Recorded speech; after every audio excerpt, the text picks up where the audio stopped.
जहां भी साथ दे तो और बात है, पर तू अगरचे साथ दे तो और बात है। नमस्कार। तो मैं आपको दिखा रहा था कि गाड़ी जब आप दरवाजा खोलते हैं उसके बाद ही आप उसके अंदर बैठ सकते हैं। देखिए मैंने बैठा ना। अब इसमें बड़ी बात क्या है बताता हूँ। जब तक गाड़ी का दरवाजा बंद नहीं करते हैं तो आप गाड़ी चला नहीं सकते हैं। तो दरवाजे का खुलना और बंद होना दोनों का अपना महत्व है। तो जब आप एक दरवाजा बंद कर देते हैं तो गाड़ी आगे चलती है। ऐसे जीवन में कभी कभी निर्णय ऐसे लेने होते हैं जिसमें कि आपको कुछ दरवाजे बंद करने होते हैं ताकि आपकी गाड़ी आगे निकले। और गाड़ी की उपमा के अलग हटके भी देखें तो कहते हैं भाई जब एक रास्ता बंद होता है तो 100 रास्ते खुल जाते हैं। ये आशा को जगाने वाली ये किरणों के तरह जो सूर्य किरणें आके आलोक प्रसरित करती हैं उस तरह की बात है। और कोई दरवाजा अपने आप बंद हो जाए, ऐसा हो जाए तो भी ठीक है। और कभी कभी हमें सजगता से यदि किसी गाड़ी में बैठकर आगे जाना है तो दरवाजों को बंद करना होता है। और ये समझ कोई किसी दूसरे के लिए उत्पन्न करता नहीं है, अंदर से ही पैदा होती है। जैसे कि बीज है तो उसमें से मतलब अंकुरण, उसके बाद में पौधा, फिर वृक्ष, ऐसा। तो बीज को अगर हम हाथ में ही रखे रहेंगे उससे प्यार करते हैं इसलिए, या उसको सुरक्षित रखने की बात मन में लेके, या डरते हुए कि ये जमीन में जाएगा, खो जाएगा, तो उसकी संभावना जो है वो कभी प्रकट होगी नहीं। तो बात क्या हुई कि मोह को छोड़ना पड़ता है। बीज से मोह जो है उसको पकड़ के रखने वाला, और ये बीज आपकी प्रतिभा है।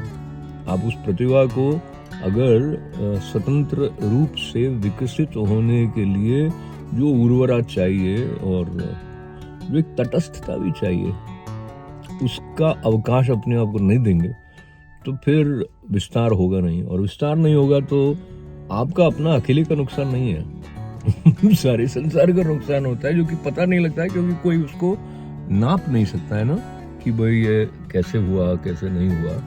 तो मुख्य यही बात है कि दरवाजों के खुलने और बंद होने के बीच में जो जीवन है वो बहता है। एक समय होता है जब अस्पताल से ये खबर आती है कि लड़का हुआ है, लड़की हुई है, तो वो एक दरवाजा संभावनाओं का खुल गया।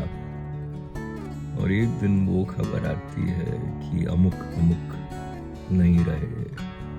तो ये दो दरवाजे जो हैं वो जीवन के इस रूप में प्रकटन के प्रकृति ने बना के हमको भेजा है। उनका भी सम्मान करना, उनके लिए भी सजग रूप से उनका ध्यान रखना हमारी गति में सहायक होता है। एक नियम है जिसको लेके जीवन बह रहा है। इस तरह की स्पष्टता होती है तो हम अपने आप को नियम का जो प्रकृति का नियम है उसका सम्मान करते हुए कहीं कहीं प्रकृति के नियम का अतिक्रमण श्रद्धा के साथ करने की स्थिति में होते हैं। बोलते बोलते जब मनुष्य को पता लग जाता है कि 4 मिनट हो रहे हैं तो उसको लगता है कि अब कौन मेरी बात सुनेगा। पर आप अभी तक हैं, इसके लिए मैं आपको विशेष रूप से आभार देना चाहता हूँ, धन्यवाद देना चाहता हूँ, आभार अपना प्रकट करना चाहता हूँ। साथ देना बड़ी बात है। तो एक किसी का शेर है कि सारा जहां भी साथ दे तो और बात है, पर तू अगरचे साथ दे तो और बात है। तो ये तू उन्होंने अपनी प्रेयसी के लिए भी कहा होगा, पर मैं ये कह रहा हूँ कि ये तू आपकी आत्मा के लिए भी है, क्योंकि आप आत्मा के अनुनाद के साथ में जब एक ऐसा संबंध बनाएंगे कि वहाँ से कुछ संचरित हो रहा है और वहाँ से जो संकेत संचरित होते हैं वो जिस तरह से आपको आगे बढ़ने के लिए प्रेरित करते हैं, दिशा दिखाते हैं, उसके आपके अलावा कोई सुन नहीं सकता है। और सुनने के लिए साज भी चाहिए होता है। तो साहस, सृजनशीलता, समर्पण, सेवा और विस्तार मिले आपके जीवन में। नमस्कार, जय श्री कृष्ण।